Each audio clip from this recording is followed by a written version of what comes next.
put human needs.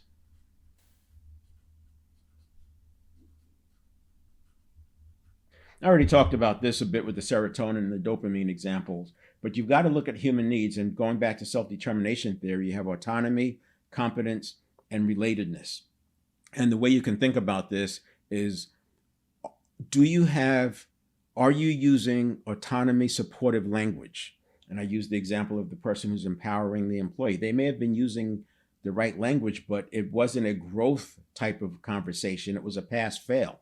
Too many employees walk into the situation thinking everything is pass fail. It's either 100 or you failed. Thinking about a test score or a class, 70% is passing and 100% is the top. But they lose sight of the fact that life is living between the 70 and 100%. Sometimes you drop below. It's a series of trial and error to stay between that 70 and 100. You stay at the 100 too long, and you're probably leaving money on the table, certainly leaving growth and contribution on the table. You stay at 70 too long, and you're probably using some poor strategies. So this is a constant movement back and forth, and it gets to the growth mindset. If you allow your employees to only see pass and fail, you are actually fostering a fixed mindset.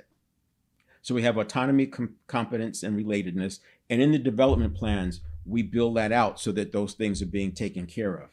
And then you have the growth and the contribution.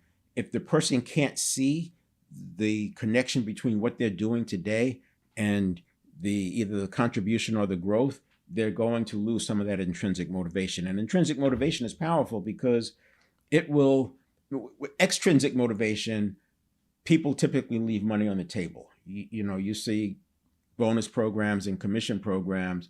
Why isn't everybody maxing out on those things? They leave money on the table. Why do they leave money on the table? Because they're getting those needs met somewhere else. The money is actually a lower need in most cases on Maslow's hierarchy of needs. You have enough money to have shelter and food and maybe go out and dealing with the relatedness need or belonging need.